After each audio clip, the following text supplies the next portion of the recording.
So you're not a bad person for thinking negative things.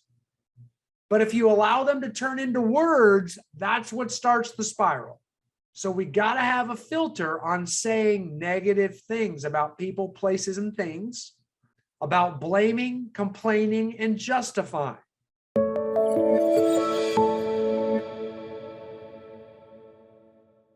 I cannot tell you how important that you maintain your mindset. You know, it's probably the most volatile thing that disrupts new agents, experienced agents, top agents, everything.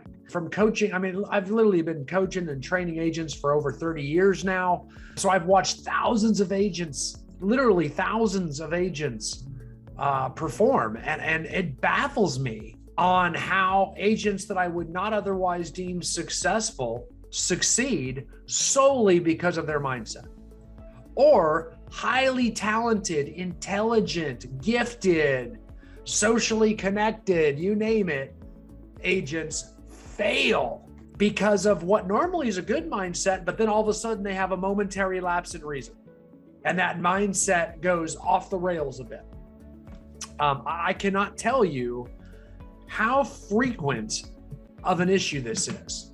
So one thing I've learned over the time, I've done a lot of, I've attended a lot of trainings, I've read a lot of books, I've learned, and I've implemented what I've learned in my coaching and training. And so all my coaches and trainers are now trained on this and turn around and coach and train on it, is the importance of managing your own motivation, your own emotion, and your own mindset. It's crucial. And there's so much science behind this. I don't want this to be wonky or anything for you, but there is tons of science behind it. I mean, neurological studies and scientific surveys and experiments done to prove this over and over. So what I'm teaching you is nothing controversial here, or what I want to talk to you about. It's actually well proven, and there's almost no, contrary opinions to this. So it's really important you understand the importance of what starts up here. And so I want you to understand that. I want to show you something that it has become so accepted. They call this the Gandhi, I think Gandhi circle. And, Mahatma Gandhi was a famous thought leader and political leader and started a lot of different movements. And his wife was a political leader, of the whole country of India. Gandhi somewhat too, in both political and spiritual aspect. But regardless, a very wise man. And he took science and kind of put it into a very palatable and understandable circle here. And we start here with thoughts and how thoughts control everything. Because what you're thinking will control the words that come out of your mouth. And this is the order. It's a strange order for people, because what you think, it's almost like your mouth just instantly vomits your thoughts out. So it doesn't go from thoughts to behavior to words. It actually goes from thoughts to words to behavior. Because you're saying something, it's almost like you're testifying to the universe. Oh my gosh, here's what I think. Here are my thoughts. So other people hear those words. Okay? So now you've talked the talk, now you got to walk the walk. So then your behavior actually follows, because now you've got this sense of accountability, because you've said these thoughts, feelings, and opinions to people. You've almost dug in a hole you can't get out of if they're negative, terrible thoughts and words, right? So now you have to back them up. Your behavior has to follow your words. And so that's where a lot of problem breaks down right there, is when we don't think before we talk, we're feeling something, we're not managing that feeling, and instantly it just comes out. And that often happens when something bad happens, either at work or at home or something, and then you're in a transaction, you get some bad news from the side, and then blah, you just vomit a bunch of stuff out there. Now you've dug in a hole and you've got to back it up, which means you got to say, well, I was just fine saying it because that other agent, he's a total jerk, or that client's a jerk. And then you say it to somebody else. And now you feel like all buyers are liars, and all this other agent's a jerk forever, because if you ever own that you're part in that, you might realize he's not. Everybody's just having a bad day. So then you became very judgmental of all these other agents, and all your clients tend to be liars, so we can't trust them. And all of a sudden, your words start to influence your behavior. But that's how it starts. A bad thought vomiting out without a filter into words. And now you've said them, you've put them out there in the universe, in the public arena. Unfortunately, words could also be Facebook posts right underneath it, you know? I mean, people do it there too, which is even worse because then you say it to large numbers of people, right? Now your behavior has to back it up. I mean, if you're attacking other political parties publicly, especially on Facebook, I mean, you're alienating half the population. If you're attacking other religions, if you're attacking other countries, you're alienating huge groups of people. That is such negative movement. Rather than preaching tolerance, we're attacking, saying negative things about other people. Now your behavior has to back it up. And if your behavior has to back, it means you have to act accordingly, because very few people own it and switch gears. I mean, those are the types of people with those strong opinions that are often judgmental or negative in some way, blaming, complaining, justifying, criticizing other groups of people, that our behavior has to back it up. And that's going to change our habits. It's going to change how we feel about large groups of people, things. And then that's ultimately going to influence our character, who we are, our core values. You know, we might hate all real estate agents after a while because of how hard they are to work with or how stupid they are. You know how agents are. And then that will start to influence our thoughts again.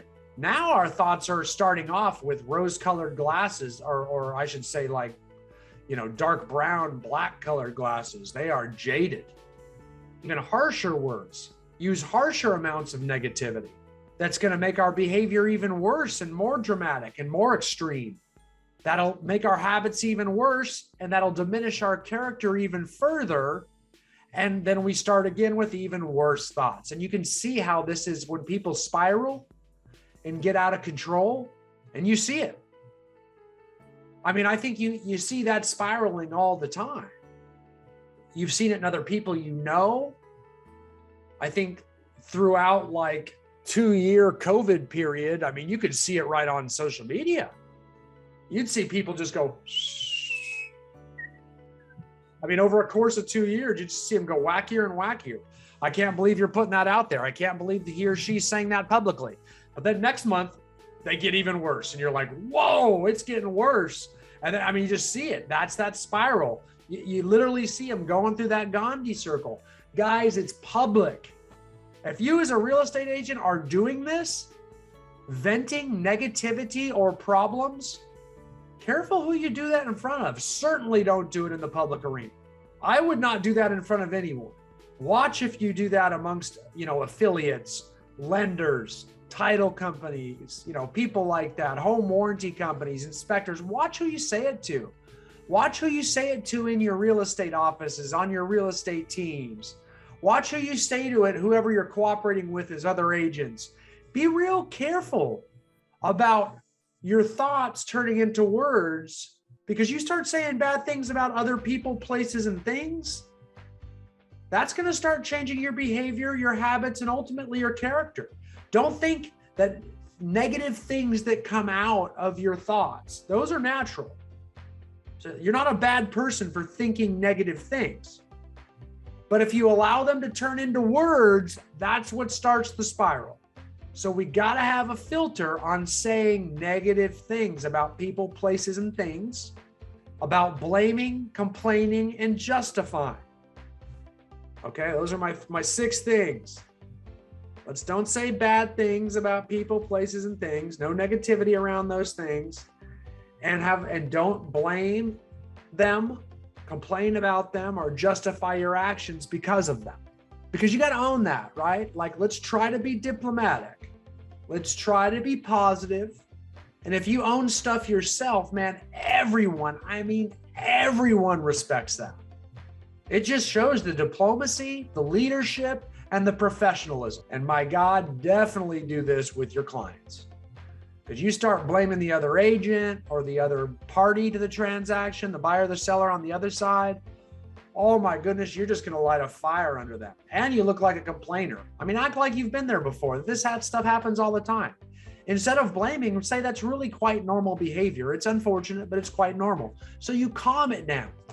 You don't light a fire under it by blaming and justifying and complaining and all that. That's just going to rub off the wrong way and make you look bad and actually cause your client to act even worse. And that's going to make your job even harder when they get off the rails. There's nothing worse than when your client hates the other party or hates the other agent.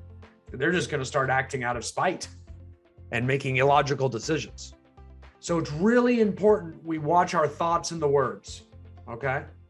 And it's not too late to stop the spiral, even if the words have been said.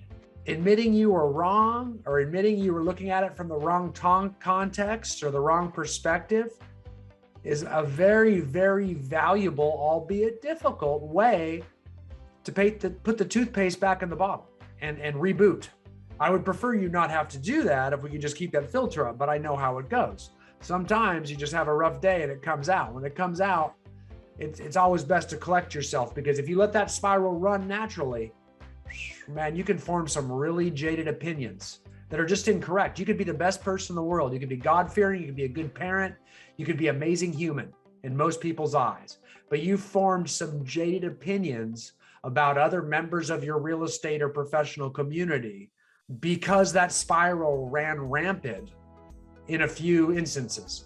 That's why the Gandhi circle is genius. And Gandhi was definitely one of the great geniuses of the world. He's known for that, especially with, work in the neurologic space. So it's really important that we understand, and for those of you that are leaders, this is a great training topic and a great training idea. I think that we need to be reminded of this regularly. I mean, at least quarterly. I think everybody needs to do some work on this.